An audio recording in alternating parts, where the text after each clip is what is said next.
સુરત શહેરમાં શિક્ષણ ક્ષેત્રે અગ્રેસર રહેલી મોની ઇન્ટરનેશનલ સ્કૂલમાં ધોરણ 12નું પરિણામ જાહેર થયા બાદ ઉત્તીર્ણ થયેલા વિદ્યાર્થીઓ સહિત શાળા સંચાલકોમાં ખુશી વ્યાપી ગઈ હતી। ગુજરાતના ધોરણ 12 વિજ્ઞાન પ્રવાહ અને સામાન્ય પ્રવાહના વિદ્યાર્થીઓની આતુરતાનો અંત આવ્યો છે। ગુજરાત માધ્યમિક અને ઉચ્ચતર માધ્યમિક શિક્ષણ બોર્ડ દ્વારા માર્ચ મહિનામાં લેવાયેલી ધોરણ 12 વિજ્ઞાન પ્રવાહ અને ધોરણ 12 સામાન્ય પ્રવાહના પરિણામો જાહેર કર્યા છે। ગુજરાત શિક્ષણ બોર્ડે વિજ્ઞાન પ્રવાહનું 83.51% પરિણામ અને સામાન્ય પ્રવાહનું 93.7% પરિણામ જાહેર કરાયું છે।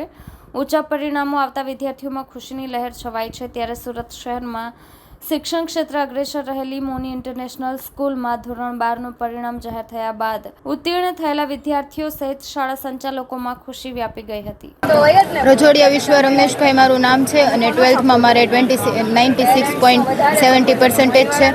મેં ખૂબ જ મહેનત કરી હતી, ભગવાનનો પણ મને બહુ સાથ હતો, મારા મમ્મી પપ્પાનો અને સ્કૂલવાળાનો સ્પેશિયલી લોકોએ મારી ખૂબ જ મદદ કરી હતી। મારે જ્યારે કરવું હતું ત્યારે એટલું મને રીડિંગ કરવા દીધું હતું અને ઘરે પણ મારું એટલું જ વાતાવરણ સારું હતું, ઘરે પણ એટલો જ સપોર્ટ હતો। રાતે વાંચતા હોઈએ તો પણ આપણી સાથે મમ્મી જાગતી ને આપણી સાથે વાંચતી અને બહુ બધું કર્યું છે અને ઘણી મહેનત કરી ત્યારે અહીંયા પહોંચી શક્યા છીએ।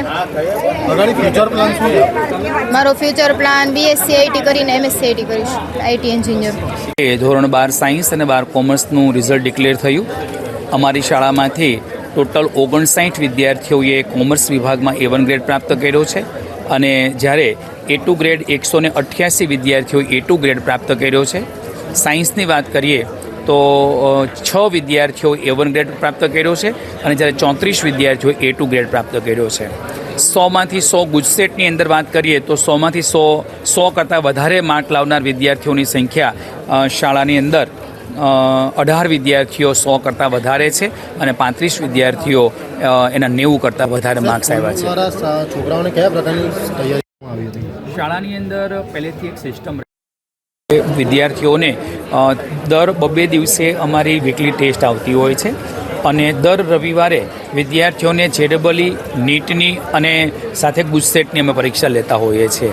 આજે શાળાનું પરિણામ હોય તો એ પરીક્ષાની આ પદ્ધતિને કારણે આટલું સારું પરિણામ આવી શક્યું છે। જ્યારે કોમર્સ કરીએ તો એવા વિદ્યાર્થીઓ છે કે જે ધોરણ 10ની અંદર A1 ગ્રેડ નહોતા લાવી શક્યા, ધોરણ 12 કોમર્સની અંદર એ લોકો A1 ગ્રેડ લાવી શક્યા છે અને એવા વિદ્યાર્થીઓ કે છે જે ખરા અર્થમાં 80-85% હતા અને આજે એ વિદ્યાર્થીઓ 96% કરતાં વધારે રિઝલ્ટ લાવી શક્યા છે।